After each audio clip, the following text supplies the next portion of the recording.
The Case of Cupid's Arrow. Tyrone Taylor was the youngest ladies' man Idyllville. He was always holding some girl's hand, but on the morning he entered the Brown Detective Agency, he was holding an arrow. Look what Cupid shot at me, he said. Am I lucky he missed? Feel the point. Encyclopedia felt the point. It was sharp as a needle. You could have been killed, he agreed. I want to hire you right away, said Tyrone, banging 25 cents on the gasoline can. Encyclopedia did not touch the money. You ought to write to Miss Lonely Hearts at the newspaper, he said. She gives advice on love. Cupid is out of my line. Maybe Cupid shot the arrow, said Tyrone. Or maybe a jealous rival is out to get me. You stole someone's girlfriend? Asked the Encyclopedia. Certainly not, said Tyrone. At the moment, I'm crazy over loose gold stain. So is half the class. Some kid might be out to win her for himself by shooting all her other admirers. In a week, Idyllville may look like the Indians raided it. Encyclopedia pictured the arrows flying and half the fifth grade wiped out. This was an emergency. I will take the case, he said quickly. Tell me what happened. Less than an hour ago. I was sitting under a tree thinking about Ruth, said Tyrone. I figured if I bought her a present, she'd think about me too. But I'm broke.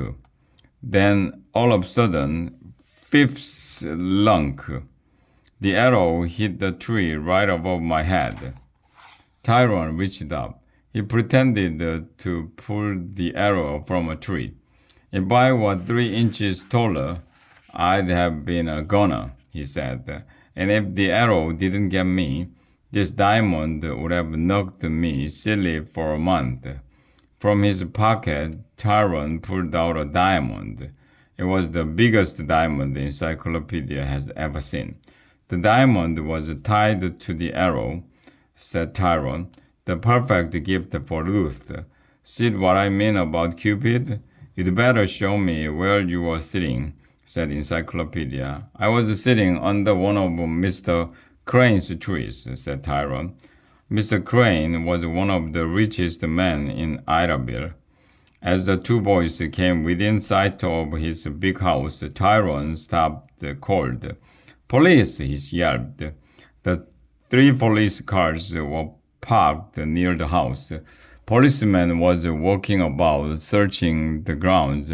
I don't want to get mixed up with the police, Tyrone said. I'm really not a lover at heart. I'm a coward. He shoved the arrow and the diamond into Encyclopedia's hands and fled.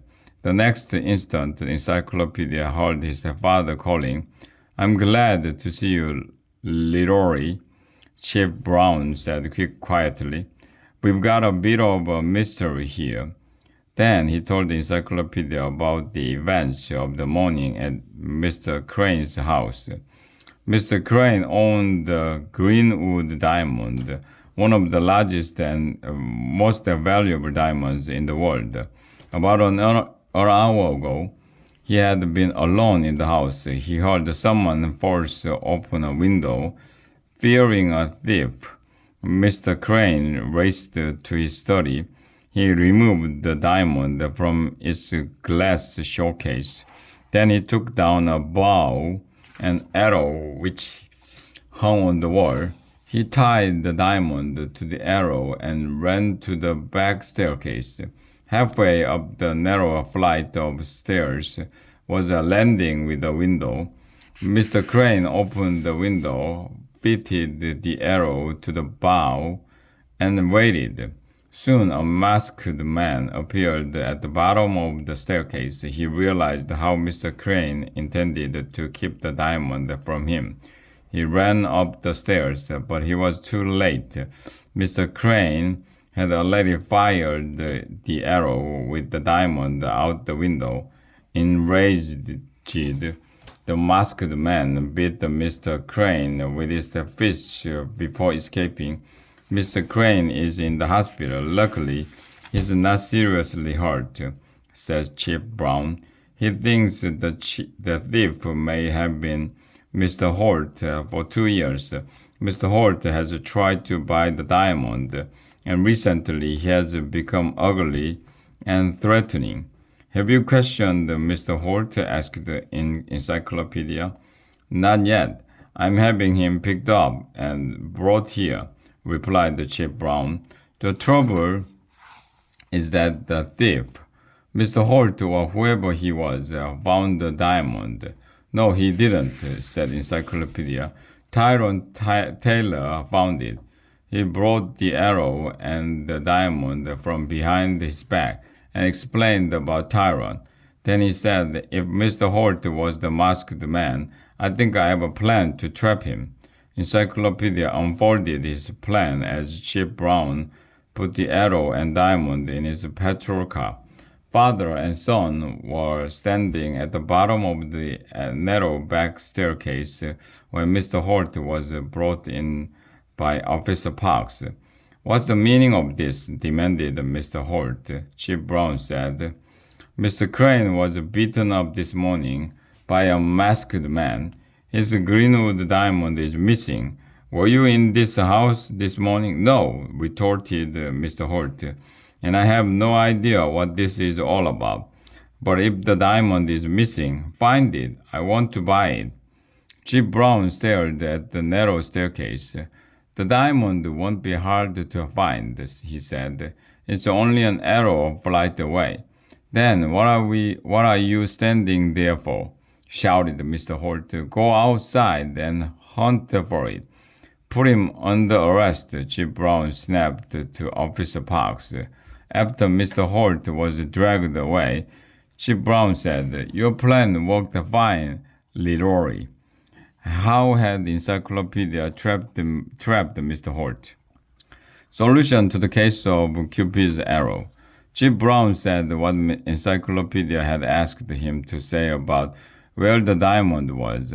That is, it's only an arrow flight away. Mr. Holt answered, Go outside and hunt for it. Had Mr. Holt been innocent, he would have answered, Go upstairs and hunt for it. An innocent man would not have known about the bow and arrow, so he would have heard Chief Brown say, It's only an arrow flying away, and not, It's only an arrow flight away.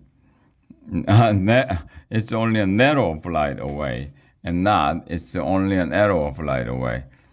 Just before he spoke, Chief Brown had stared at the narrow flight of stairs. Remember? An innocent man would have thought Chief Brown meant the flight of stairs when he said flight, not the flight of an arrow.